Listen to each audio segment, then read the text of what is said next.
Эти кадры из бразильского автобуса взорвали интернет. Среди пассажиров сидит пожилой мужчина. Зеленая футболка, телефон в руках, 0 реакции на камеру. Он явно не ищет внимания. Но миллионы людей узнали в нем того, кто мертв уже 17 лет. Майкла Джексона. Знакомое лицо, темные волосы, очки, та самая манера опускать голову. Фанаты уверены, именно так выглядел бы король поп-музыки сегодня. Это видео снова подняло вопрос, который не утихает годами. Майкл Джексон инсценировал свою смерть, а разгадка пришла быстро. Это фейк, созданный нейросетью. Его опубликовал аккаунт, который штампует подобный контент. Авторы просто состарили Майкла, засунули его в автобус и специально испортили качество видео, чтобы все выглядело правдоподобно. Казалось бы, фейк разоблачен, история закрыта. Но самое интересное только начинается, ведь это далеко не первое появление Майкла после смерти. И некоторые истории, в отличие от этого фейка, объяснить куда сложнее. И первая самая сильная причина верить, что Майкл жив, случилась спустя 2 месяца после его смерти. Видео с камеры наблюдения. Качество ужасное. Звука нет, пояснений 0. На нем мужчина выходит из машины, где по официальной версии находится тело Джексона. Фанаты тут же начали сравнивать фигуру, походку, движение. Нельзя доказать, что это Джексон, но и опровергнуть сходу тоже нельзя. История стала вирусной, и тут же появилось объяснение. Немецкий канал RTL заявляет: это наша постановка. Мы просто хотели проверить, как быстро люди съедят фейк. Канал показал и место съемки, и фургон, и актера. Но фанатов это не убедило. Почему крупный канал ставит такой странный эксперимент? Почему ролик выглядит так убедительно? И главное, почему они признались только после того, как видео уже разлетелось по всему миру? Конспирологи предложили свою версию. RTL просто взял на себя вину, чтобы прикрыть настоящее видео и похоронить историю. С тех пор любое разоблачение работает в обе стороны. Для одних это точка в истории, для других часть глобального прикрытия. И этот белый фургон до сих пор остается ключевым эпизодом. Майкла Джексона сняли в Париже в 2011 году. Спустя 2 года в сети появилось видео, где пара людей гуляют по Парижу и якобы случайно снимают человека, которым является король поп-музыки.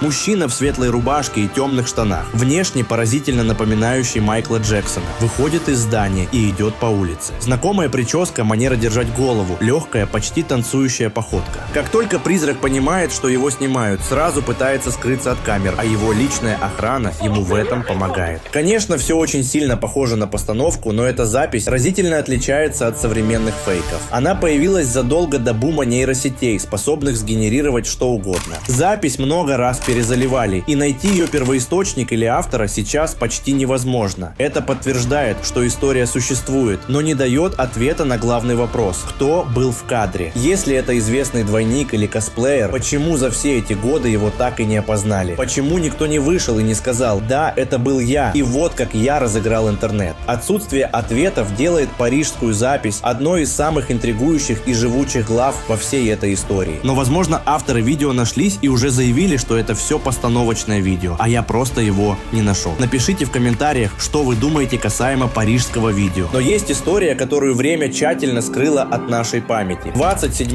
июня 2009 года. Возле его последнего дома в Холмби-Хиллз замечают машину, в которой сидят его братья Рэнди и Марлон. Кто-то решает увеличить изображение. Рядом с братьями Джексон в машине находится еще один мужчина. Его лицо скрыто, но этот силуэт некоторым покажется знакомым. Так рождается еще одна догадка, а не Майкл ли это? Важно понять, что найти оригинальную запись с датой и временем сегодня почти нереально. Видео распространяется в виде коротких, перезалитых и сильно увеличенных фрагментов. Мы не можем с уверенностью сказать, кто именно был в той машине и когда точно это было снято. Одна из самых диких и тревожных теорий родилась в день похорон Майкла. 3 сентября 2009 года. Весь мир смотрит прямую трансляцию прощания. И в этот же вечер в эфир к Ларри Кингу приходит Дэйв, человек, которого Джексон спас в детстве после страшных ожогов. И зрители замирают. Голос, тембр, интонации, даже паузы. Все до жути напоминает Майкла. Так рождается версия. В студии под сложным гримом скрывается сам Джексон, который в прямом эфире наблюдает, как мир с ним прощается. Звучит как безумие. Дэйв абсолютно реальный человек с подтвержденной биографией. Все знали о его дружбе с Майклом, и его появление на шоу было логичным. Но Дэйв был не единственным человеком, в котором поклонники Поклонники узнали Майкла во время церемоний прощания. Камеры выхватывали и других загадочных гостей. Например, этого пожилого мужчину в шляпе. Или вот эту блондинку, чьи черты лица и манеры показались некоторым подозрительными. Майкл десятилетиями использовал грим, накладные носы и парики, чтобы скрыться от папарацци. Он был мастером маскировки. Поэтому после его смерти поклонники начали вглядываться в каждое лицо на трансляции. Но вот что можно попробовать рассмотреть. Самый известный случай – селфи его дочери Пэрис. Она опубликовала обычную фотографию из машины, но фанаты полезли на заднее сиденье, увеличили, покрутили яркость и увидели среди вещей темную фигуру. Кто-то разглядел шляпу, кто-то знакомые черты лица. Самое логичное объяснение – паридолия. Это свойство нашего мозга – видеть знакомые образы, особенно лица в случайных предметах. Про какие версии теорий и видео я не упомянул в этом выпуске. Дайте мне знать. А после смерти Майкла фанаты вцепились в каждое слово его семьи. I love you, Michael, and I'll miss you.